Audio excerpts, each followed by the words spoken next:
When discussing hard first-person shooter campaigns, there are two games that seem to always be part of the conversation. Those games are Call of Duty World at War on Veteran and Halo 2 on Legendary. There's a handful of others, but these two are notoriously difficult while also being very mainstream titles. So, me being the clever fella I am, I thought, ooh, I should do a video about which game is harder on the highest difficulty, Halo 2 or World at War. So there I went, off on my journey to beat these titles and compare my findings for the greater good of mankind and science.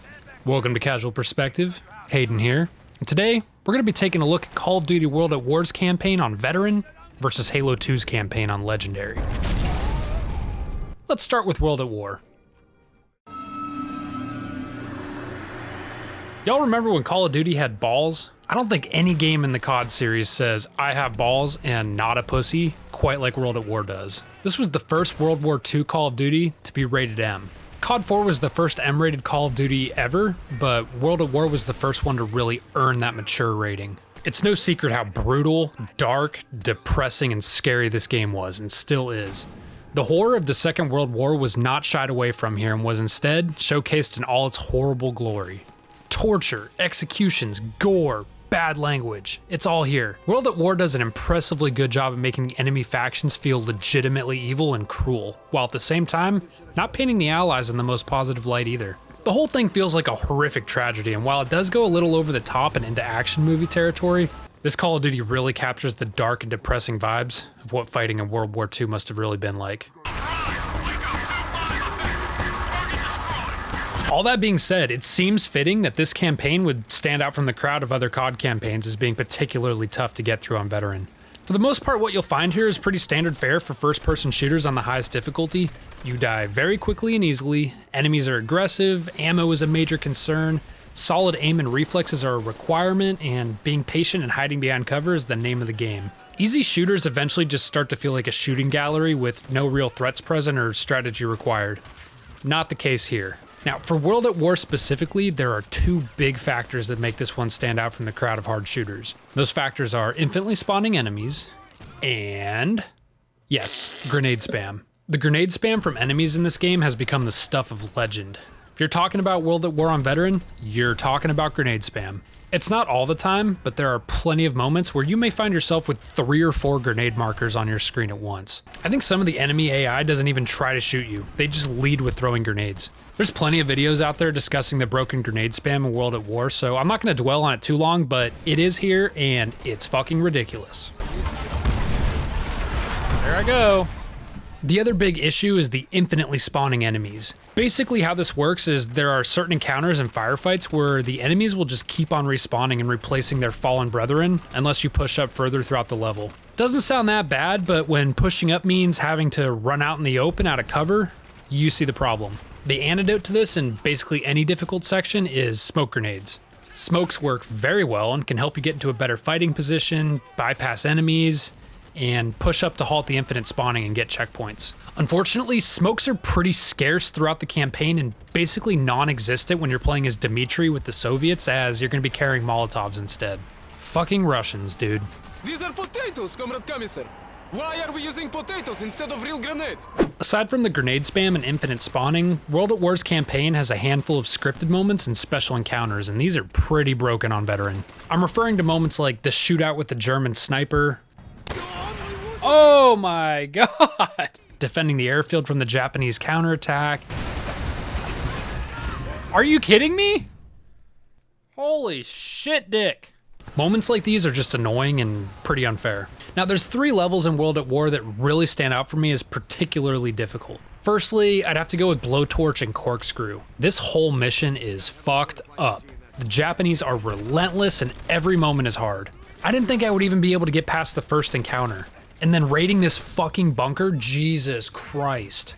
Brutal mission. What the fuck? That's...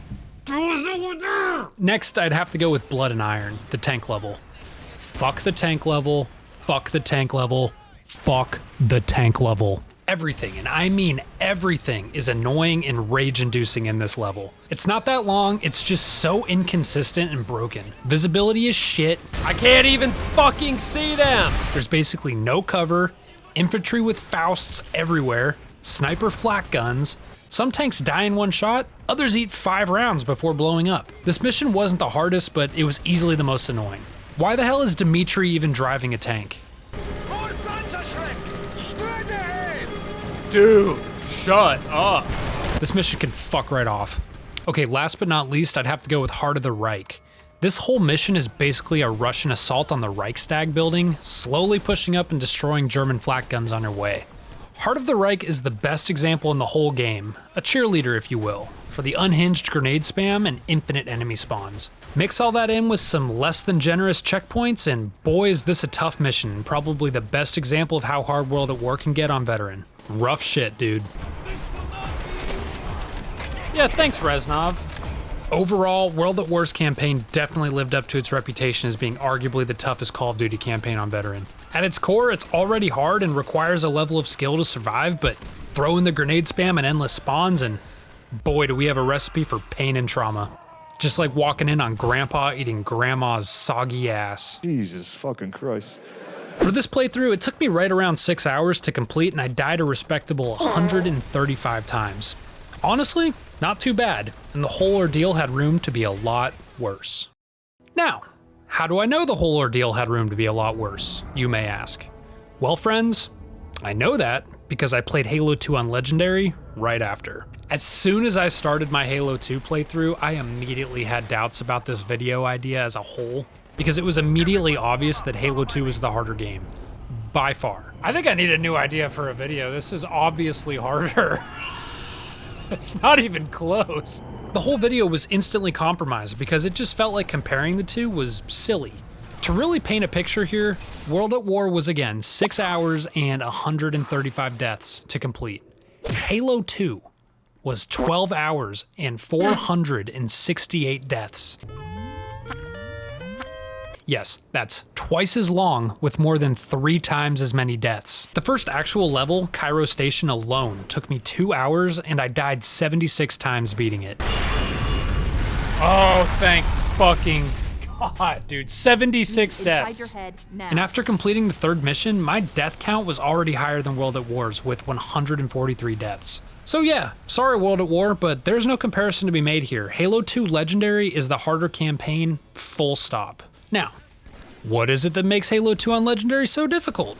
Well, there's many things, but let's start with the combat balancing. And what I mean by that is the player's health and damage output compared to the enemies. You, as the player, are always the weakest thing in each fight. Literally every enemy is a threat, even down to the grunts and infection forms.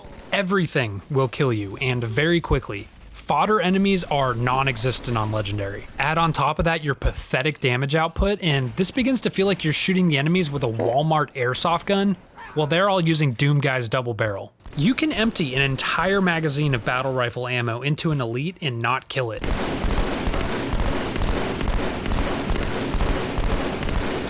What the fuck is that? Enemies will just eat plasma grenade sticks without dying, and even sniper or beam rifles can require multiple headshots to kill certain enemies. Meanwhile, you can die from a single burst from a plasma rifle, 1-hit melee deaths. That's crazy! 1 shot from a brute shot or beam rifle, and so much more. Even in vehicles, this is the case. It doesn't matter what you're piloting, it's made of paper. You've heard of Paper Mario, welcome to Paper Halo. What? You are a weak pussy, and the entire game is balanced against you. It's fucked up. As a result of the balancing, you fundamentally need to play Halo 2 Legendary different than other Halo games. If you think you can just run through this and take on the encounters as they come and react accordingly, forget it, bud. If you don't have encounters memorized, including enemy locations, spawn behavior, and weapon locations, you will die and die repeatedly until you learn. This isn't how Halo should be played. It feels more like I'm playing Cuphead or a Souls game, slowly learning boss attack patterns. Now, add on top of this the RNG element, with some spawns being random, enemy AI behaving differently with each attempt, and checkpoints that seem to have a mind of their own. You'll be punching a hole in your monitor in no time.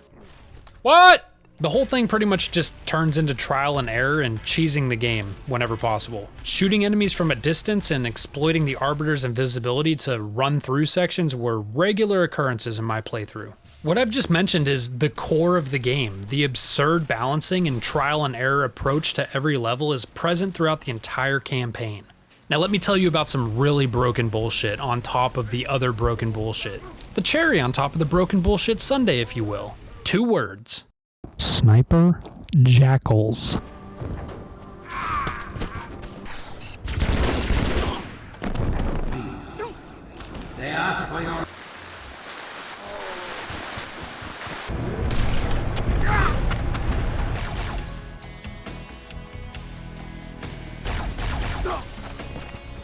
Holy fuck! If you know anything about Halo 2 Legendary, you know about the sniper jackals. Perhaps the most ridiculous enemy I've ever encountered in a first-person shooter. These guys are literally Covenant snipers, well hidden with nearly perfect accuracy and instant reactions to the player. Fucking really? Oh! You die in 1 shot every time. Sound shitty? That's because it is. You know, I could tolerate this if there were just a few dedicated sniper jackal sections, but no. These dudes show up throughout the entire fucking game and get thrown in the mix along with the other insanely difficult enemies to create encounters where dying instantly is always on the table. Sometimes they can continuously respawn, as well as show up in different positions than the previous attempt. If the rest of Halo 2's bullshit didn't have you stopping to ask yourself why you were playing on Legendary in the first place, the sniper jackals will. These enemies are the mascots of everything wrong with Halo 2 on Legendary. Give me twice as much grenade spam in World at War. I'll take it over dealing with these cocksuckers any day. Hey Butters, what do you think of Halo 2's sniper jackals? Fuck 'em! So yeah, Halo 2 on Legendary is a rough time, dude. Significantly harder than World at War on Veteran. Oh!